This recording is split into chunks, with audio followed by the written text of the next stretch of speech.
ناظرین السلام علیکم، میں احمد راحل پاشا آپ تمام ناظرین کا پروگرام فضائل حج میں دلی خیر مقدم کرتا ہوں۔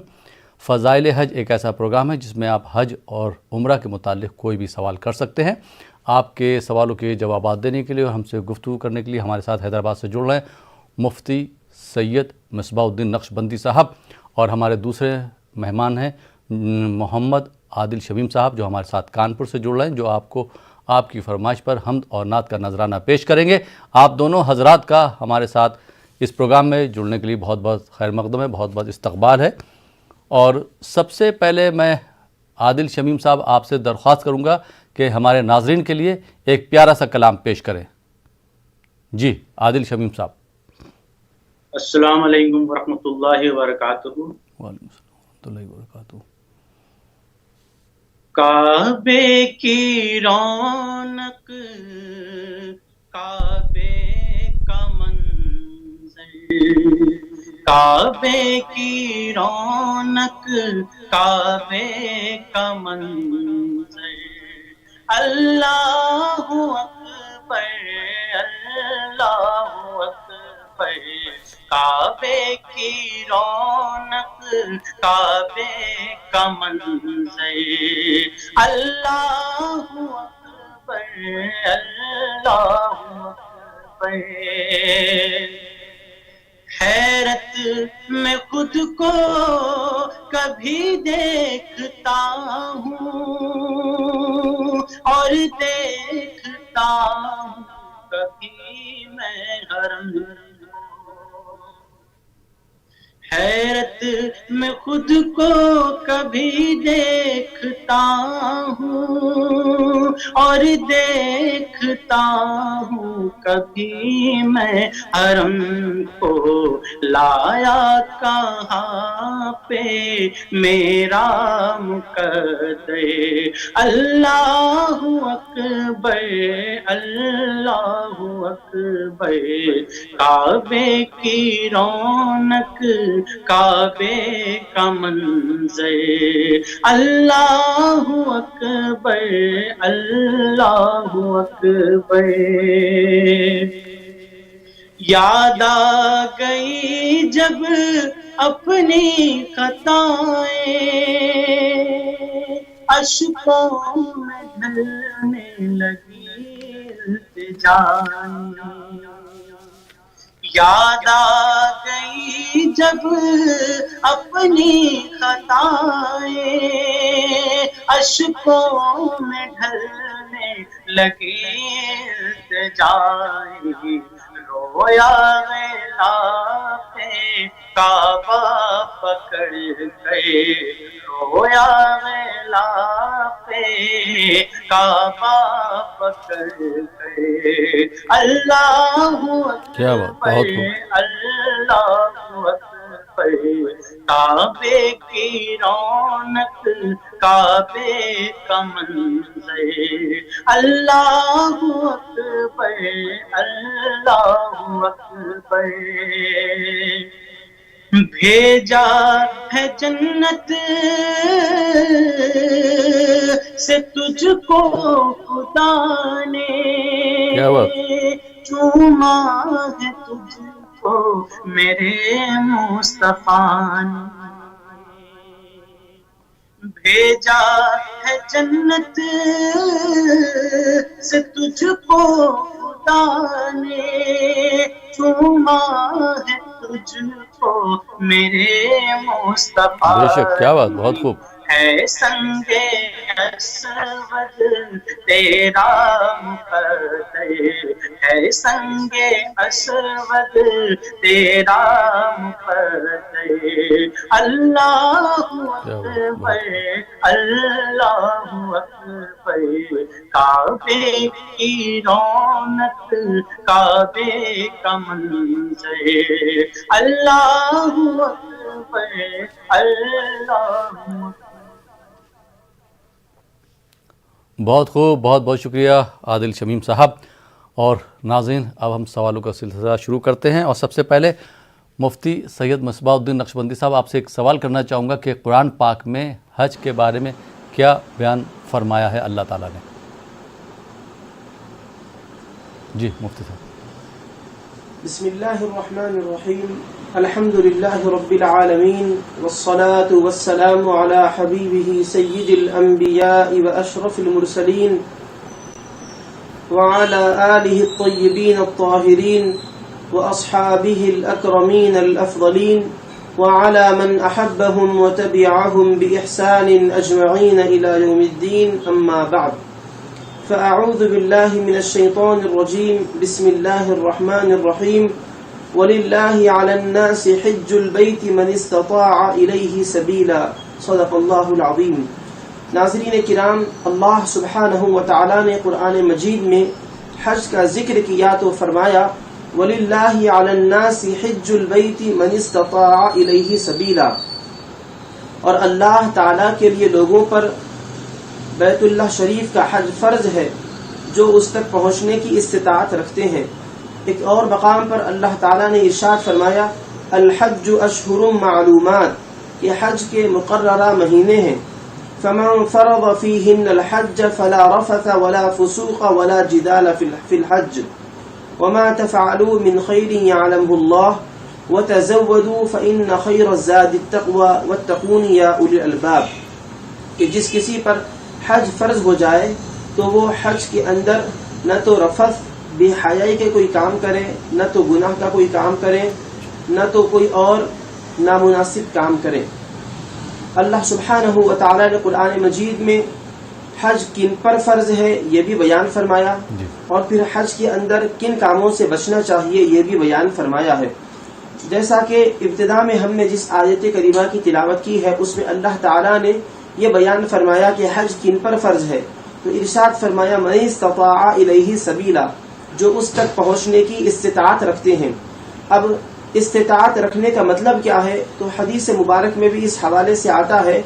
حضرت عبداللہ بن عمر رضی اللہ عنہما نے فرمایا کہ حضور اکرم صلی اللہ علیہ وسلم کی خدمت اقدس میں ایک صاحب حاضر ہوئے اور عرض کرتے ہیں یا رسول اللہ صلی اللہ علیہ وسلم ما یوجب الحج، کہ حج کو واجب کرنے والی کون سی چیزیں ہیں؟ تو سرکار دو عالم صلی اللہ علیہ وسلم نے ارشاد فرمایا الزاد والراحلہ، کہ حج کو واجب کرنے والی چیزوں میں سے ایک توشہ سفر ہے اور ایک سواری ہے، کہ جس کسی کے پاس سواری اور توشہ سفر ہو اس پر حج فرض ہے. ان آیات بینات اور حدیث شریف کی تشریح میں فقہاء کرام بیان فرماتے ہیں کہ جو کوئی انسان اپنی ضروری زندگی کے جو کچھ بھی ضروری امور ہوتے ہیں اس کے پاس استطاعت موجود ہے اور اپنے افراد خاندان اور پھر گھر والوں کے اخراجات اس کے پاس مہیا ہیں اور اس کے پاس بیت اللہ شریف تک پہنچنے کی سواری کا بھی خرچ ہے اور سفر میں کھانے پینے کے بھی اخراجات اس کے پاس موجود ہیں، تو ایسے شخص پر حج فرض رہے گا. اور اس کے علاوہ مزید فرماتے ہیں کہ زکوٰۃ اور حج کے نصاب میں فرق یہ ہے کہ زکوٰۃ کے لیے ایک خاص نصاب بتایا گیا ہے اور اس کے لیے ضروری ہے کہ وہ سال اس پر گزر جائے اور زکوٰۃ کے اندر مال نامی ہو، لیکن حج کے اندر مال کا نامی ہونا، بڑھنے والا ہونا یہ ضروری نہیں ہے، اور پھر نصاب پر سال کا گزرنا یہ بھی ضروری نہیں ہے، اور نصاب کا پوری مقدار میں ہونا بھی ضروری نہیں ہے کہ اپنے گھر والوں کے کھانے پینے اور ان کی ضروریات کا انتظام کر کے خود بیت اللہ شریف تک جا کر آنے اور اپنے کھانے پینے کے انتظام اور اس کے اخراجات جن کے پاس ہے ان پر حج فرض فرمایا گیا ہے. جی بہت بہت شکریہ مفتی سید مصباح الدین نقشبندی صاحب. آئیے ناظرین اس جواب کے بعد ایک اور کالر کو پروگرام میں شامل کرتے ہیں جو کہ ہمارے پہلے کالر. جی السلام علیکم. ہلو السلام علیکم. وعلیکم السلام. جی کون صاحبہ کہاں سے بات کر رہی ہیں؟ میں شکیلہ علی گڑھ سے بول رہی ہوں. بھائی اور خیریت؟ الحمدللہ. جی شکیلہ صاحبہ سوال کیجیے. میرا سوال یہ ہے، ایک تو ناز کرنے ہے وہ کعبے کے قریب پہلی نظر جی یہ والی، اور دوسرا سوال یہ ہے کہ جیسے کہ عورتوں کو نماز مطلب کس طرح سے پڑھنی چاہیے، سجدے میں رکوع میں مطلب پیر ہاتھ جیسے کس طرح سے رکھنی چاہیے؟ نماز خواتین کو نماز کس طرح سے پڑھنا چاہیے؟ آدمیوں کی طرح کوئی دیکھی ہے میں نے سجدہ پیر اوپر کرتی ہوئی، یہ صحیح ہے یا غلط ہے؟ جی چلیے بہت بہت شکریہ. جی مفتی صاحب کیا جواب دینا چاہیں گے محترمہ نے جو سوال کیا تھا علی گڑھ سے؟ جی کیا ان کا سوال کیا ہے؟ سوال یہ کہ عورتوں کی نماز پڑھنے کا طریقہ کیا ہے، اس حوالے سے سوال کرنا چاہ رہی ہیں. کن باتوں کو ذہن میں رکھ کے جو بسم ہے اللہ نماز پڑھنا الرحمن چاہیے؟ الرحیم. عورتوں کی نماز پڑھنے کا طریقہ. جی کیا فرمایا آپ نے؟ جی عورتوں کی نماز پڑھنے کا طریقہ کیا ہے، وہ اس پر آپ جو ہے روشنی ڈالیے. جی ٹھیک ہے، ابھی عرض کرتے ہیں. سائل کا سوال ہم کو سنائی نہیں دیا، اسی لیے ہم نے آپ سے سوال دریافت کیا. بسم اللہ الرحمن الرحیم. جیسا کہ ابھی بہن نے سوال کیا ہے کہ عورتوں کی نماز پڑھنے کا طریقہ کیا ہے، تو عورتوں کی نماز میں اور مردوں کی نماز میں تھوڑا سا فرق ہے. ارکان تو وہی رہیں گے، نماز کی سنتیں، فرائض اور واجبات وہی رہیں گی، لیکن تھوڑا سا اس کی ہیئت میں فرق یہ ہے کہ نماز جب شروع کریں گے، شروع کرنے سے پہلے نیت تو اسی طرح کی جائے گی جس طرح مرد حضرات نیت کرتے ہیں. جو بھی نماز پڑھ رہے ہیں، فجر ہو، ظہر ہو، عصر ہو، مغرب ہو، عشاء ہو، نماز کی نیت کر لیں گے اور ان کی رکعتوں کا ذکر کریں گے نیت کے اندر. اس کے بعد خواتین اپنے منکبین مونڈھوں تک اللہ اکبر کہتے ہوئے ہاتھ اٹھائیں گی اور اپنی سینے کے پاس ہاتھ باندھ لیں گی، سینے کے اوپر. مرد حضرات کانوں تک ہاتھ اٹھائیں گے، کانوں کی لو تک، اور ناف کے نیچے باندھ لیں گے. تو دونوں میں فرق یہ ہوا کہ خواتین اپنے منکبین مونڈھوں تک ہاتھ اٹھا کر سینے کے اوپر ہاتھ کو باندھ لیں گی، اور مرد حضرات ہاتھ باندھنے کے وقت جب ہاتھ باندھ چکے ہوں گے تو وہ انگلیوں کو اس طریقے سے پھیلا کر رکھیں گے کہ 3 انگلیاں اس طریقے سے کھلی ہوں گی اور انگوٹھا اوپر کی جانب ہوگا، چھوٹی انگلی نیچے کی جانب ہوگی. لیکن خواتین اس طرح نہیں کریں گے، بالکل انگلیاں بند کر کے اپنے ہاتھوں کو وہ سینے کے اوپر رکھ لیں گی.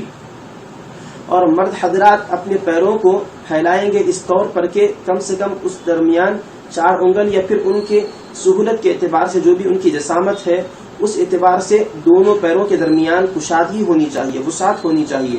خواتین ایسا نہیں کریں گی بلکہ خواتین اپنے پیروں کو ملا لیں گی. یہ خواتین کی نماز کا طریقہ ہے. مزید آگے عرض کرتے ہیں.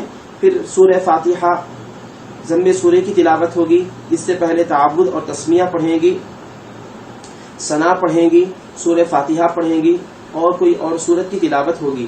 اس کے بعد رکوع میں جائیں گی. خواتین رکوع میں جائیں گی اس طور پر کہ ان کے ہاتھ ان کے پہلو سے لگے ہوئے ہوں گے.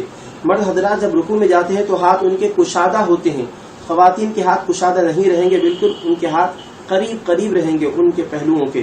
رکوع کریں گی. رکوع میں 3 مرتبہ تسبیح سبحان ربی العظیم، سبحان ربی العظیم، سبحان ربی العظیم پڑھیں گی.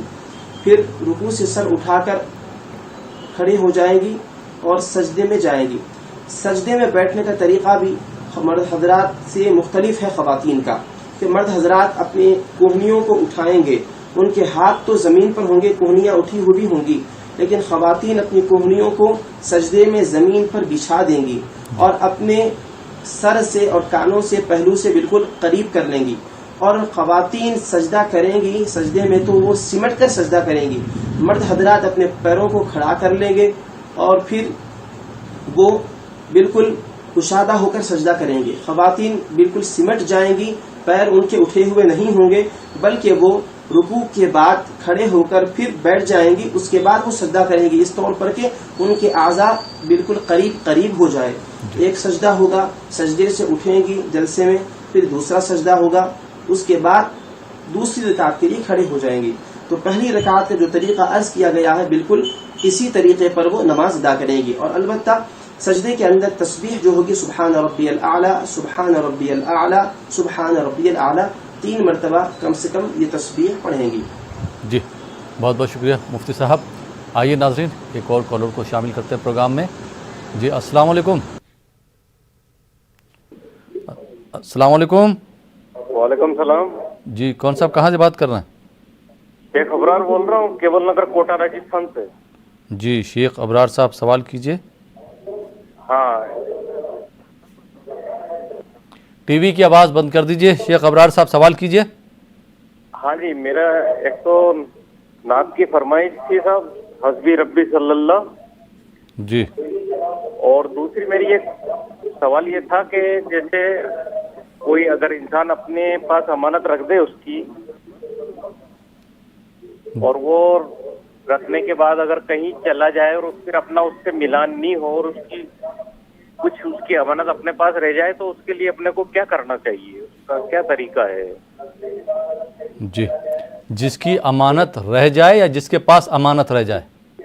ہاں, جس کے پاس جیسے امانت دے کر کے گیا ہے جی, اور وہ کہیں چلا گیا اور پھر اس سے کبھی ملنا ہوا ہی نہیں, تو جن کے پاس امانت رکھی ہے ان کو اس امانت کا کیا کرنا چاہیے؟ راشی کا کیا کرنا چاہیے؟ ٹھیک ٹھیک ٹھیک, بہت بہت شکریہ ابرار صاحب.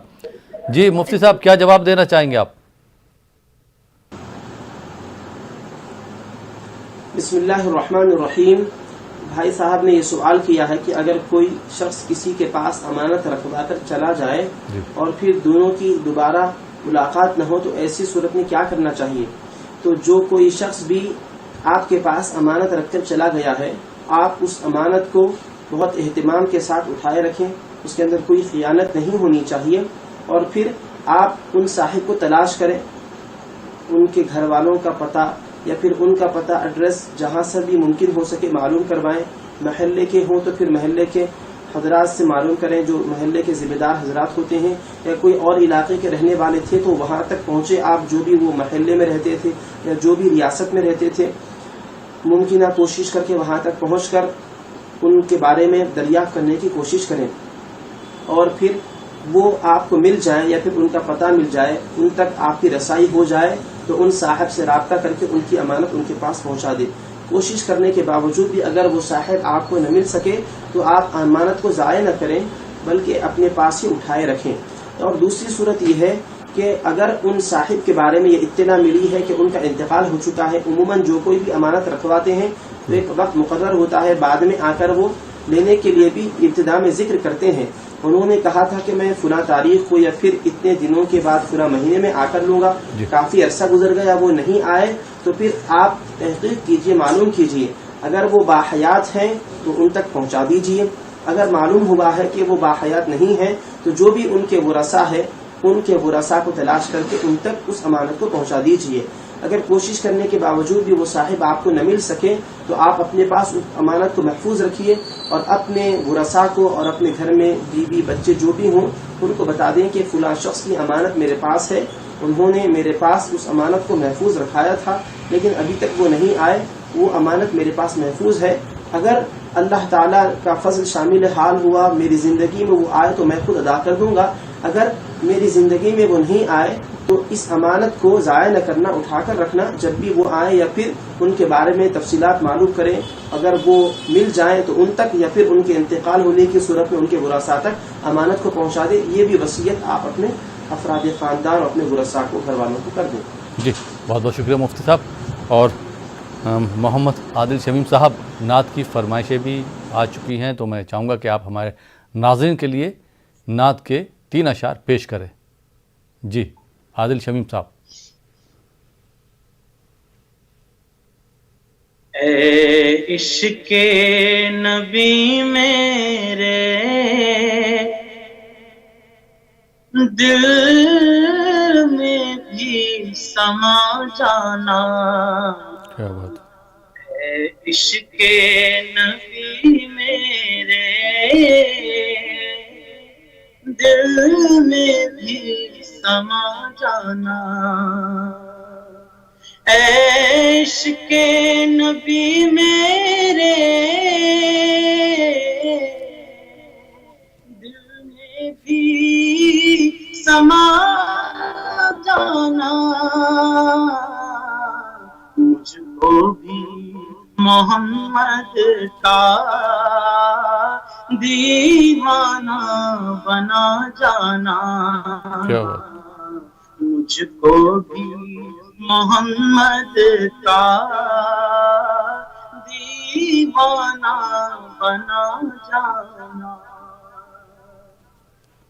جو رنگ کے جامے پر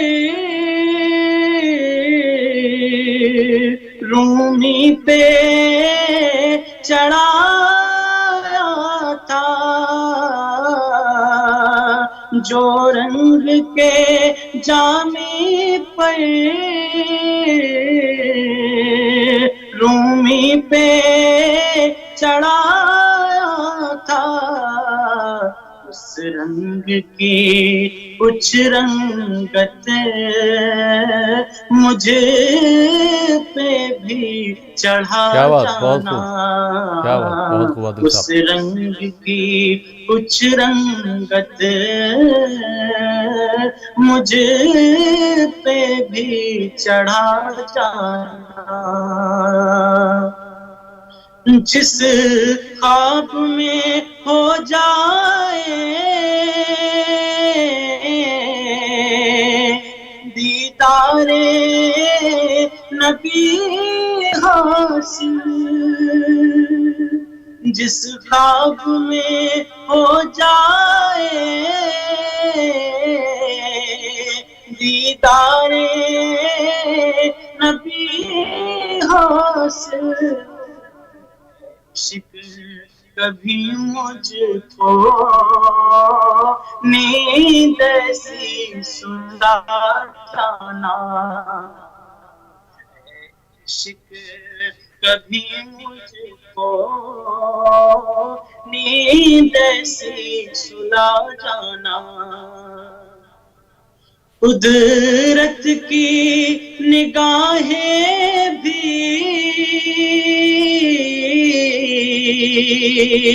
جس چہرے کو تکتی ہے، قدرت کی نگاہیں بھی جس چہرے کو تکتی ہے، اس چہرہ انور کا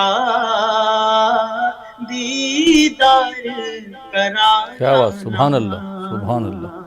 اس چہرہ انور کا دیدار کرا جانا، اے عشق نبی میرے دل میں بھی سما جانا، مجھ کو بھی محمد کا دیوانہ بنا جانا۔ بہت بہت شکریہ عادل شمیم صاحب خوبصورت کلام پیش کرنے کے لیے۔ اور ناظرین، آپ دیکھ رہے ہیں پروگرام فضائل حج۔ فی الحال وقت ہو چلا یہاں پر ایک چھوٹے سے بریک کا۔ بریک کے بعد آپ کی خدمت میں پھر حاضر ہوں گے۔ آپ دیکھتے رہیے ہمارا یہ خاص پروگرام فضائل حج۔ لبیک اللہم لبیک۔ ناظرین، بریک کے بعد ایک بار پھر آپ کا خیر مقدم ہے۔ آپ دیکھ رہے ہیں ہمارا یہ خاص پروگرام فضائل حج، اور آپ کے سوالوں کے جوابات دے رہے ہیں مفتی سید مصباح الدین نقشبندی صاحب، جو ہمارے ساتھ حیدرآباد سے جڑے ہیں، اور ہمارے دوسرے مہمان ہیں محمد عادل شمیم صاحب، جو کانپور سے جڑے ہیں، جو آپ کی خدمت میں حمد اور نعت کا نذرانہ پیش کر رہے ہیں۔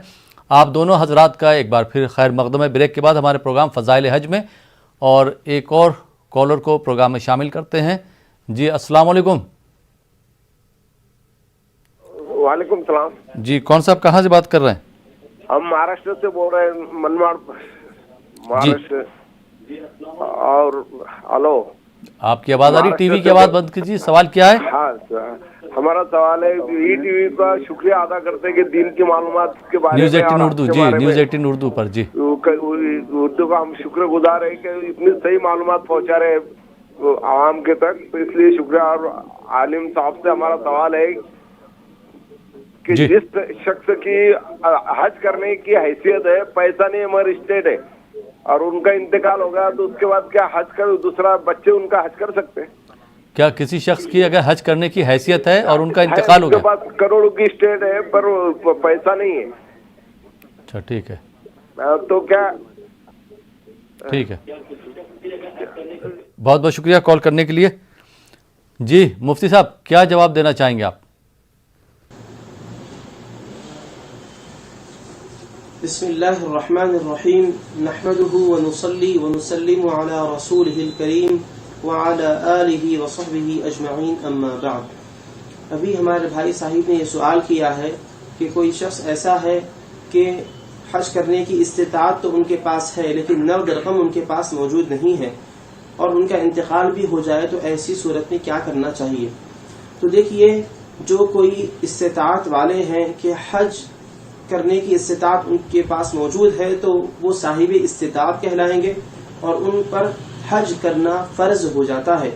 نقد رقم ان کے پاس موجود نہ بھی ہو تو جو کچھ بھی ان کے پاس زمینات ہوں، جائیداد ہوں، پراپرٹی ہو، اس میں سے وہ کچھ حصے کو فروخت کر کے حج ادا کریں۔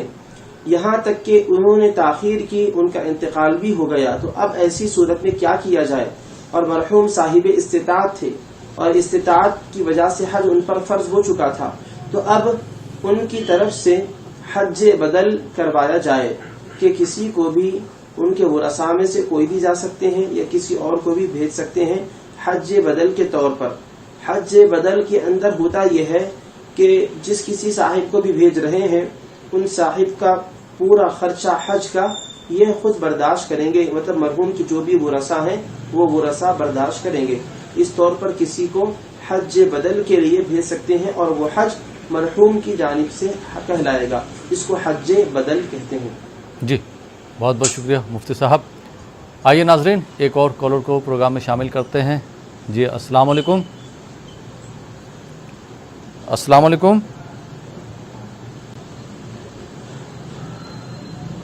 ٹی وی کی آواز بالکل بند کر دیجیے، اس کے بعد اپنا سوال کیجیے۔ جی السلام علیکم۔ جی مفتی صاحب، طواف کے کیا شرائط ہیں؟ میں چاہوں گا اس پر بھی آپ روشنی ڈالیے۔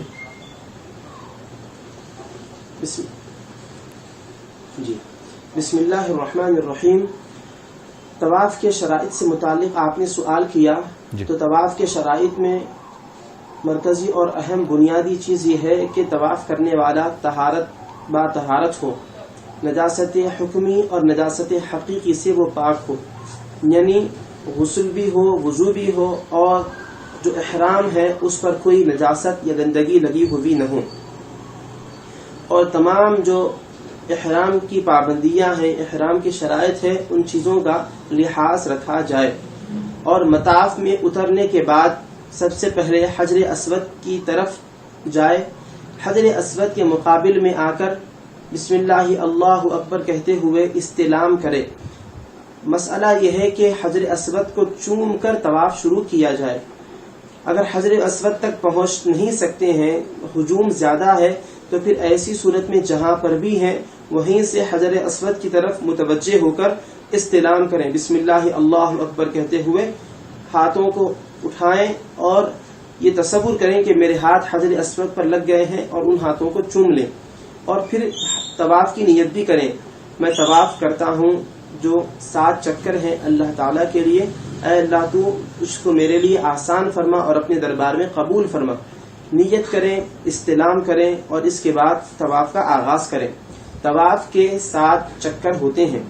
حجر اسود سے آغاز ہوگا، اور پھر حجر اسود سے آگے بڑھیں گے تو پھر کعبۃ اللہ شریف کا دروازہ آئے گا، اور آگے بڑھیں گے تو مقام ابراہیم آئے گا، اور آگے بڑھیں گے تو رکن عراقی آئے گا، اور آگے بڑھیں گے تو رکن شامی آئے گا۔ رکن شامی کے درمیان اور رکن عراقی کے درمیان کا حصہ مطاف کہلاتا ہے۔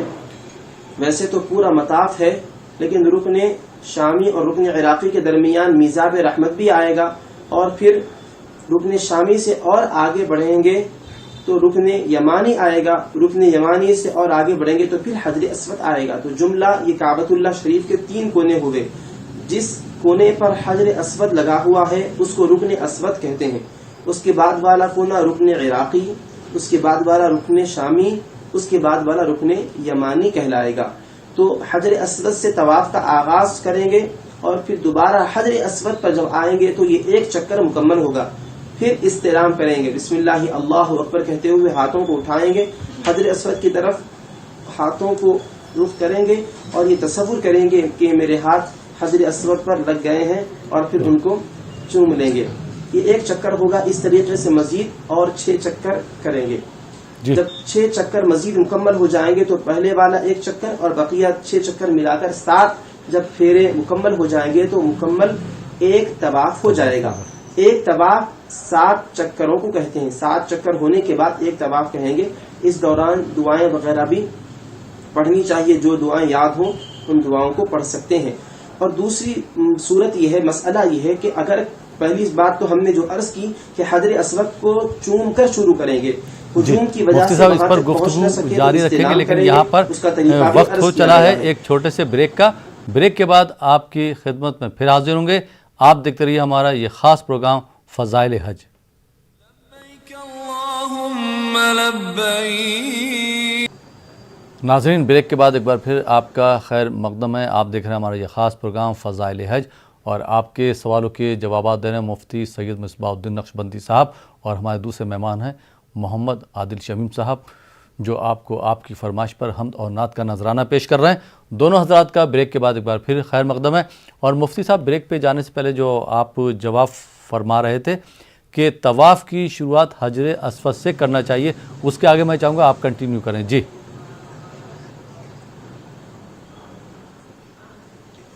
بسم اللہ الرحمن الرحیم.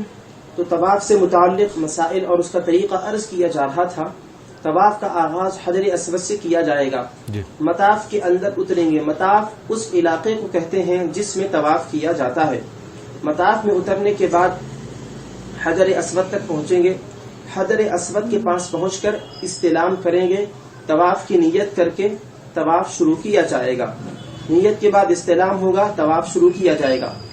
حجر اسود سے طواف کا آغاز ہوگا اور اس کے بعد آگے قدم بڑھاتے جائیں گے اس طور پر کہ کعبۃ اللہ شریف بائیں جانب ہو اور آگے سیدھی جانب بڑھتے جائیں گے. حجر اسود سے آگے بڑھیں گے تو کعبۃ اللہ شریف کا دروازہ آئے گا، اور آگے بڑھیں گے تو مقام ابراہیم آئے گا، اور آگے بڑھیں گے تو رکن عراقی آئے گا، اور آگے بڑھیں گے تو پرنالہ جو ہے اس کے نیچے آئیں گے. کعبۃ اللہ شریف کا جو پرنالہ ہے میزاب رحمت جس کو کہتے ہیں، اور آگے بڑھیں گے تو رکن شامی آئے گا. اس سے اور آگے بڑھیں گے تو اخیر کونا رکن یمانی آئے گا. اس کے بعد آگے بڑھیں گے تو پھر حجر اسود کے پاس پہنچ جائیں گے. اس طور پر چلیں گے. اور اگر یہ پہلا پھیرا ابتدائی 3 چکروں میں رمل کریں گے اور استباع کریں گے. استباع کا مطلب یہ ہے کہ جو کچھ بھی احرام کی چادر اوڑھے ہوئے ہوں گے اس کو سیدھے بغل کے نیچے سے لے کر بائیں کندھے پر ڈال لیں گے، اور پھر ابتدائی 3 چکروں میں تھوڑا سا تیز چلیں گے، شانوں کو جنبش دیتے ہوئے، قدموں کو قریب قریب ڈال کر اس طور پر چلیں گے جس طرح کے دنگل میں پہلوان چلتے ہیں. یہ ابتدائی 3 چکروں میں ہوگا. رمل اور استباع. استباع تو پورے طواف کے اندر رہے گا، لیکن رمل کی کیفیت یہ ابتدائی 3 چکروں میں رہے گی. بقیہ جو 4 چکر ہیں وہ نارمل طریقے پر جس طریقے سے انسان چلتا ہے اپنی نارمل چال کے مطابق مکمل کریں گے. تو جب حجر اسود سے شروع کر کے حجر اسود کے پاس پہنچیں گے تو یہ 1 چکر یعنی 1 پھیرا مکمل ہوگا. اب پھر استلام کرنا ہے. استلام کے بارے میں جیسا کہ عرض کیا گیا، ابتدا میں بھی طواف کا آغاز کرنے سے پہلے بھی حجر اسود کے پاس پہنچ کر اس کو چومیں گے. اگر ہجوم کی وجہ سے وہاں پہنچ نہ سکے تو پھر کعبۃ اللہ شریف کے حجر اسود کی طرف اپنے ہاتھوں کا رخ کریں گے. یہ تصور کریں گے کہ میرے ہاتھ حجر اسود پر لگ گئے ہیں، اب ہاتھوں کو چومیں گے. ہاتھوں کو چومتے وقت آواز نہیں آنی چاہیے، بغیر آواز کے چومیں گے. دوسری بات یہ ہے کہ اگر ہجوم نہ بھی ہو، وہاں تک پہنچ سکتے بھی ہوں، تو وہاں پہنچ سکنے پر قادر ہونے کے باوجود حجر اسود کو نہیں چومیں گے احتیاطی طور پر، اس وجہ سے کہ اس کے اوپر خوشبو ولی ہوئی ہوتی ہے اور ابھی طواف شروع ہو رہا ہے، اور طواف کی حالت میں ابھی انسان احرام کی پابندیوں میں ہوتا ہے، حاجی یا عمرہ کرنے والے، اور احرام کی پابندیوں میں خوشبو کا استعمال نہیں کیا جا سکتا. خوشبو نہ تو اپنے جسم پر احرام پر لگائی جا سکتی ہے، نہ تو خوشبو والی چیز کو چوما جا سکتا ہے. تو حجر اسود پر عموماً خوشبو لگی ہوئی ہوتی ہے، ملی ہوئی ہوتی ہے، اس وجہ سے اس کو چومیں گے نہیں. استلام دور سے ہی کچھ فاصلے پر کھڑے رہ کر لیں گے. جب طواف مکمل ہو جائے گا، عمرہ ہو یا حج ہو، تمام عمرے اور حج سے فارغ ہو جائیں گے تو نفل طواف کے دوران یا پھر طواف نہیں بھی کر رہے ہوں تو حجر اسود تک پہنچ کر چوم سکتے ہیں. جی بہت بہت شکریہ مفتی صاحب. آئیے ناظرین ایک اور کالر کو پروگرام میں شامل کرتے ہیں. جی السلام علیکم. السلام علیکم. السلام علیکم. جی غالباً کال ڈراپ ہو گیا. اور مفتی صاحب احرام سے ہی متعلق ایک طواف سے متعلق ایک سوال اور کرنا چاہوں گا کہ طواف کی کتنی قسمیں ہوتی ہیں؟ جی مفتی صاحب۔ بسم اللہ الرحمن الرحیم۔ طواف کی قسمیں ایک سے زائد ہیں، طواف ایک ہی قسم کا نہیں ہوتا۔ ایک طواف حج کا ہوتا ہے، ایک طواف عمرے کا ہوتا ہے۔ حج کا طواف فرض ہوتا ہے اور ایک واجب ہوتا ہے۔ حج کا فرض طواف جس کو طواف قدوم بھی ہوتا ہے اور ایک طواف وداع بھی ہوتا ہے۔ دیکھیے میں نام بھی ذکر کرتا ہوں، طواف قدوم ہے، طواف وداع ہے۔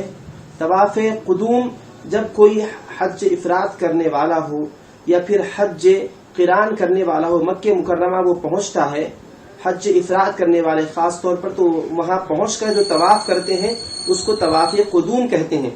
حج قران اور حج تمتع کرنے والے حضرات چونکہ وہ حج کے ساتھ عمرے کی بھی نیت کر کے احرام باندھتے ہیں تو پہلے وہ عمرہ کریں گے، دونوں لوگ بھی حج قران کرنے والے ہوں یا پھر حج تمتع کرنے والے ہوں۔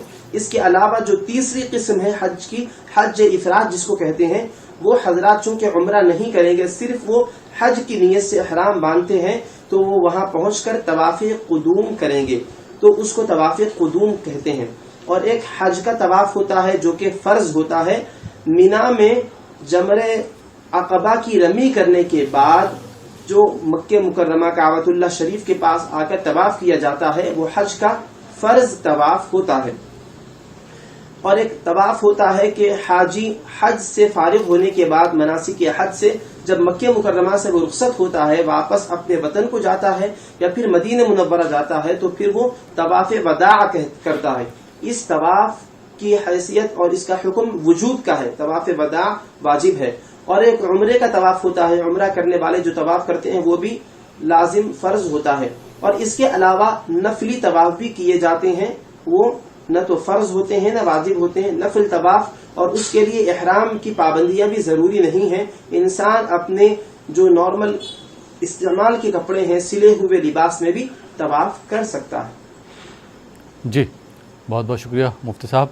آئیے ناظرین ایک اور کالر کو شامل کرتے ہیں اس پروگرام میں۔ جی السلام علیکم۔ وعلیکم السلام۔ جی کون ایک سوال تھا میرا۔ کہاں سے بات کر رہے ہیں آپ؟ بنارس سے۔ جی میرا نام محمد شمیم ہے۔ جی سوال کیجیے۔ ہلو جی سوال یہ ہے کہ میری والدہ نے، جی ہم لوگوں کو ایک مکان تھا، اس میں بہن ہے، 5 بھائی 5 بہن تھے۔ جی تو اس میں میری والدہ نے لڑکوں کو دے دیا مکان اور لڑکیوں کو دے دیا پیسہ۔ جی اور لڑکیوں کو جو 80-80 ہزار روپیہ دیا تو اس میں میری ایک بہن نے کہا کہ میں پیسہ نہیں لوں گی، مجھے زمین چاہیے۔ جی تو گویا کہ والدہ بھی گزر گئی، اب بہن بھی گزر گئی۔ جنہوں نے بولا تھا کہ مجھے جو ہے زمین چاہیے۔ ہاں، تو والدہ بھی گزر گئی اور بہن بھی گزر گئی۔ جی تو اب ان کے لڑکے پیسے کی طلب کر رہے تھے، اس کا حضرت سے جاننا چاہتے ہیں کہ اس میں کیا کرنا ہے ہم کو۔ ٹھیک ہے، حج سے متعلق کوئی سوال ہے آپ کا؟ نہیں سر، ابھی تو حج کی کوئی بات نہیں ہے، پھر انشاءاللہ آپ پہلی بار بات کیا ہے، آگے بھی بات کرتے رہیں گے۔ ٹھیک ہے، بہت بہت شکریہ۔ آئیے ناظرین ایک اور کالر کو پروگرام میں شامل کرتے ہیں۔ جی السلام علیکم۔ السلام علیکم ورحمۃ اللہ وبرکاتہ۔ وعلیکم السلام ورحمۃ اللہ وبرکاتہ۔ جی کون صاحب کہاں سے بات کر رہے ہیں؟ ہم کشمیر سے بول رہے ہیں جناب۔ جی سوال کیجیے اپنا۔ سوال یہی ہے جناب، کل 4 ٹی وی سے آیا تھا، کسی نے بولا تھا، جو ٹی وی کا نام نہ لیجیے، سوال پوچھیے اپنا۔ وہی اس نے بولا تھا صبح جو بیٹھے گا دیر تک اس کا حج اور عمرہ آئے گا، اسی کے بارے میں سننا تھا، وہ کون سا ٹائم ہے؟ سوال سمجھا نہیں آپ کا، کہ جو کہاں دیر تک بیٹھے گا؟ نماز پہ، جے نماز پہ، جا نماز پہ جو دیر تک بیٹھے گا اس کا نمبر آئے گا۔ حج اور عمرہ آئے گا، جو لیٹ بیٹھے گا درود پاک پڑھے گا، قرآن پاک پڑھے گا۔ ٹھیک ہے، آئیے ناظرین ایک اور کالر کو پروگرام میں شامل کرتے ہیں، دیکھتے ہیں یہ کالر کہاں سے ہیں، ان کا کیا سوال ہے۔ جی السلام علیکم۔ ٹی وی کی آواز بالکل بند کر دیجئے، اس کے بعد اپنا سوال کیجئے۔ آپ نے ٹی وی کی آواز باہر رکھی جی. السلام علیکم. وعلیکم السلام جی کون صاحب کہاں سے بات کر رہے ہیں؟ حمیرپور یو پی سے عبدالقادر. Abdul Qadir Hamirpur U P. جی سوال کیجیے عبدالقادر صاحب. ہم حج کے لیے دوبارہ جانا چاہتے ہیں تو مفتی صاحب سے پوچھنا چاہتے ہیں کوئی ایسی دعا بتا دیں جس کو ہم پڑھیں اور پھر سے حج کے لیے دوبارہ پہنچیں اللہ کی بارگاہ میں. اور ایک نعت حضور کچھ ایسا انتظام ہو جائے ٹھیک یہ سننا چاہتے ہیں. اگر آپ سنوا دیں تو بہت آپ کی مہربانی. ٹھیک ہے بہت بہت شکریہ عبدالقادر صاحب حمیرپور یو پی سے کال کرنے کے لیے. جی مفتی صاحب عبدالقادر نے سوال کیا کہ انہوں نے ایک بار حج کر لیا ہے, اب یہ جو ہے پھر اللہ کے گھر کی زیارت کرنا چاہتے ہیں, تو کوئی دعا ہو تو بتا دیں تاکہ وہ دعا قبول ہو جائے اور یہ پھر حج پر چلے جائیں. جی مفتی صاحب. بسم اللہ الرحمن الرحیم. اللہ تعالیٰ نے آپ کو ایک مرتبہ حج کی سعادت عطا فرمائی ہے, لیکن شوق ہے آپ دوبارہ بھی حج کی سعادت حاصل کرنا چاہتے ہیں, تو اس سلسلے میں آپ اس دعا کو پڑھیں. اللہم ارزقنی زیارت حرمک و حرم حبیبک علیہ الصلاۃ والسلام مرۃ بعد مرہ. اللہم ارزقنی زیارت حرمک و حرم حبیبک علیہ الصلاۃ والسلام مرۃ بعد مرہ. اس دعا کو پڑھیں اور اس کے ساتھ اول آخر درود شریف بھی کثرت کے ساتھ پڑھتے رہیں, اور اس کے علاوہ اپنے انداز میں اپنے الفاظ میں اللہ تعالیٰ کے دربار میں گڑ گڑا کر عجز و نیاز کے ساتھ خشوع اور خضوع کے ساتھ معروضہ کریں کہ اللہ تعالیٰ دوبارہ بھی آپ کو اور تمام مسلمان بھائیوں کو بہنوں کو جو اس سے پہلے حج نہیں کیے ہیں ان کو, اور جو حج کر چکے ہیں ان کو بھی دوبارہ اس سعادت سے سرفراز فرمائیں. سب کے لیے بھی دعا کریں. جی بہت بہت شکریہ مفتی صاحب. اور عادل شمیم صاحب ہمارے پاس نعت کی بھی فرمائشیں آئی ہیں, تو میں چاہوں گا کہ ایک نعت کے 3 اشعار آپ ہمارے ناظرین کے لیے پیش کریں. جی عادل شمیم صاحب.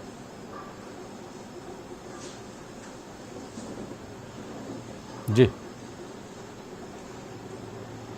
حضور ایسا کوئی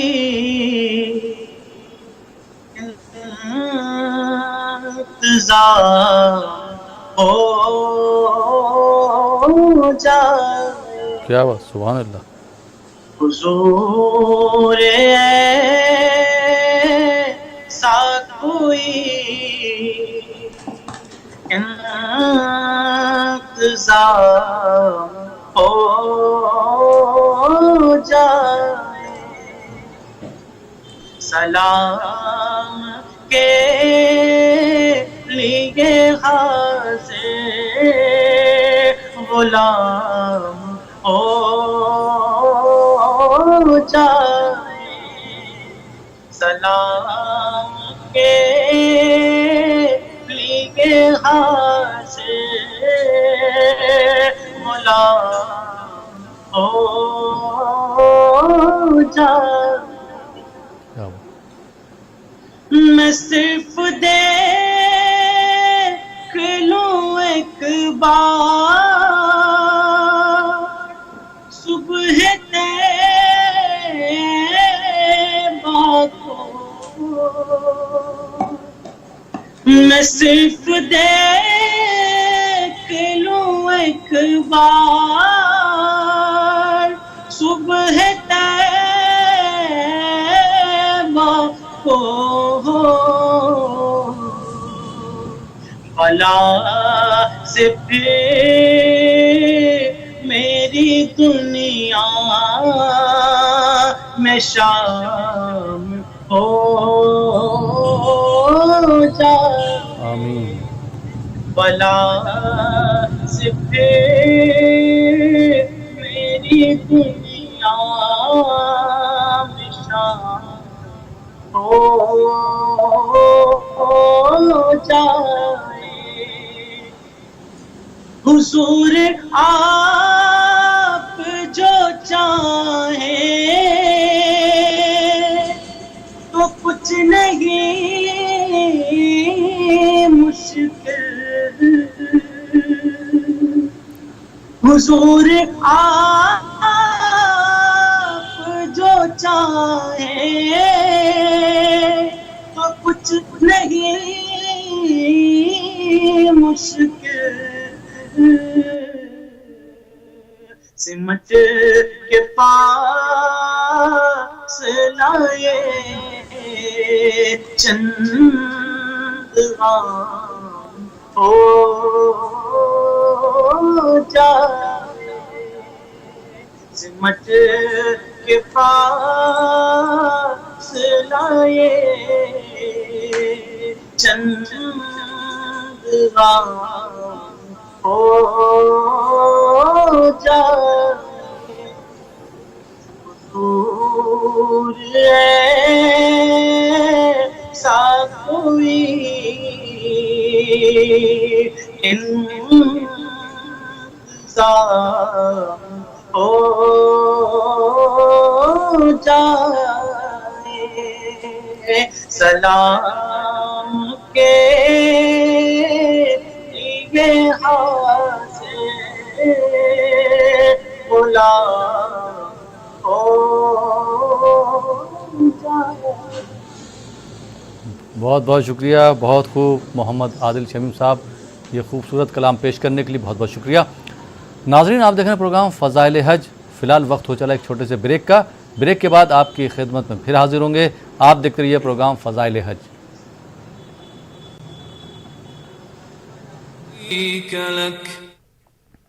ناظرین، بریک کے بعد ایک بار پھر آپ کا خیر مقدم ہے۔ آپ دیکھ رہے ہیں ہمارا یہ خاص پروگرام فضائل حج، اور آپ کے سوالوں کے جوابات دے رہے ہیں مفتی سید مصباح الدین نقشبندی صاحب، اور ہمارے دوسرے مہمان ہیں محمد عادل شمیم صاحب، جو حمد اور نعت کا نذرانہ پیش کر رہے ہیں۔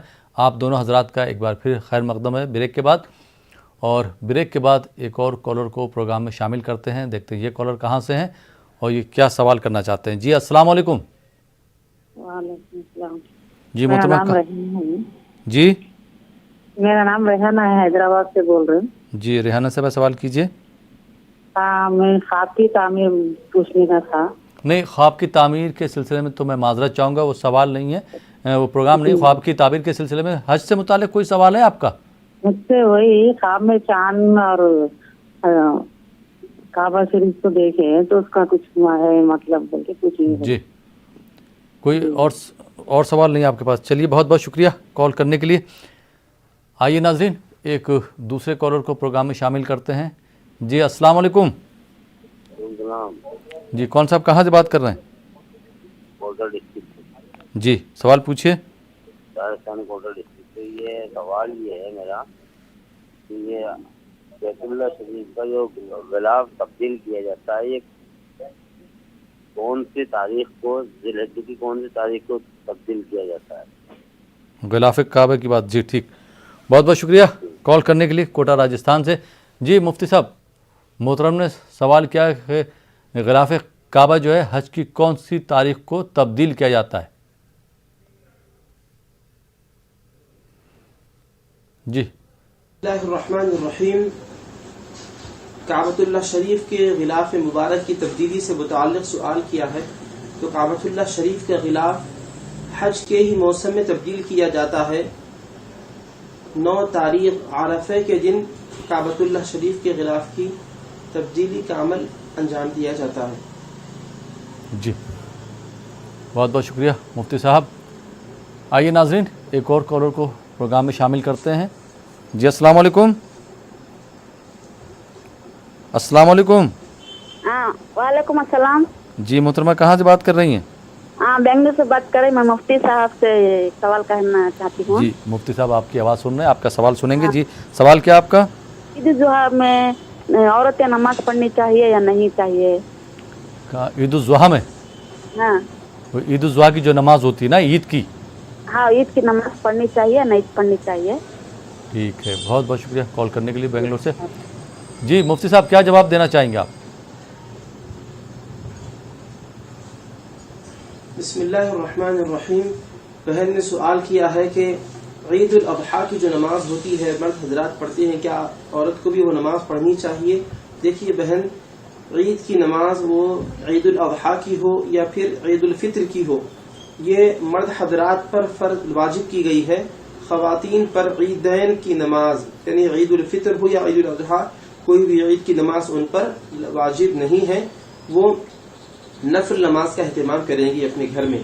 اور پھر جو جمعہ کا دن ہوتا ہے جس کو عید المؤمنین بھی کہتے ہیں, اس دن بھی ان پر جمعہ فرض نہیں ہے بلکہ وہ ظہر کی نماز ہی ادا کریں گی.